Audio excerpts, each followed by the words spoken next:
हर हर महादेव। श्री शिवाय नमस्तुभ्यम।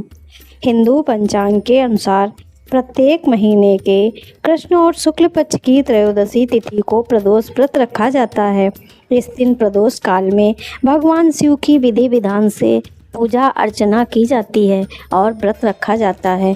प्रदोष व्रत जिस भी वार को पड़ता है उसी के आधार पर उसका नाम रखा जाता है, क्योंकि इस बार आषाढ़ मास के कृष्ण पक्ष के त्रयोदशी तिथि रविवार को पड़ रही है, इसीलिए इसे रवि प्रदोष व्रत या भानु प्रदोष व्रत कहा जाएगा। आइए जानते हैं इस बार प्रदोष व्रत किस दिन रखा जा रहा है और इस दिन प्रदोष काल का समय कब से कब तक रहेगा, कौन कौन से शुभ और अशुभ संयोग इस दिन बन रहे हैं और भगवान शिव की पूजा इस दिन किस विधि से करनी चाहिए।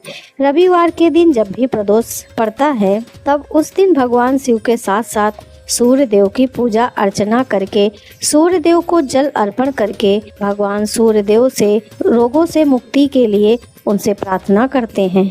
इस बार त्रयोदशी तिथि 12 जुलाई दिन रविवार को सुबह 2:05 से प्रारंभ होगी।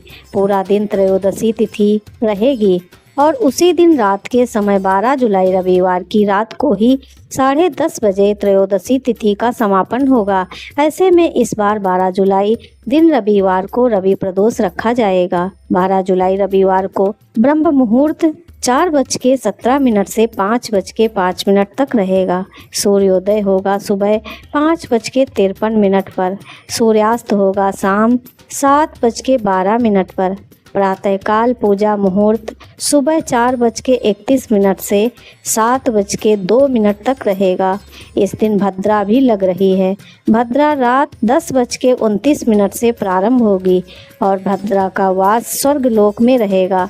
राहु काल शाम 4:30 से 6 बजे तक रहेगा।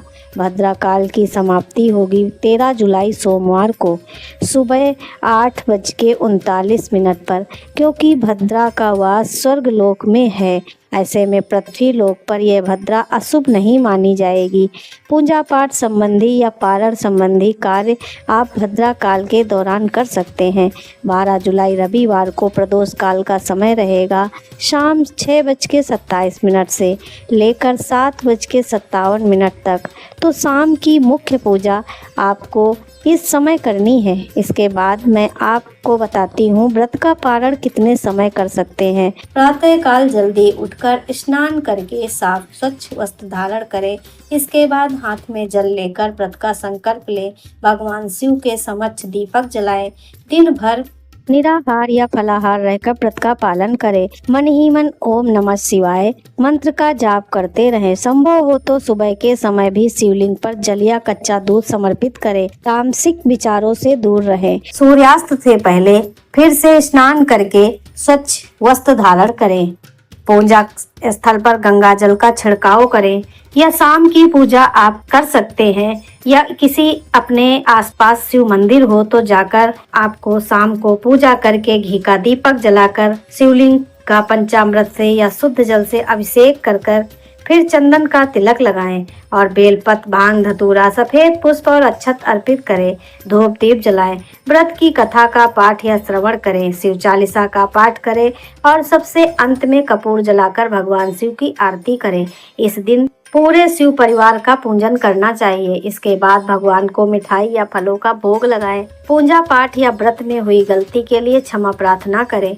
पूजा संपन्न होने के बाद सभी को प्रसाद बांटें और जल या फिर पारण सामग्री जो भी फल या मिठाई का भोग आपने भगवान को लगाया है उसे ग्रहण करके व्रत का पालन करें। मान्यताओं के अनुसार जो व्यक्ति रवि प्रदोष व्रत रखता है उसकी कुंडली में सूर्य की स्थिति मजबूत होती है। भगवान भोलेनाथ की कृपा से उसके जीवन के सभी संकट दूर होते हैं।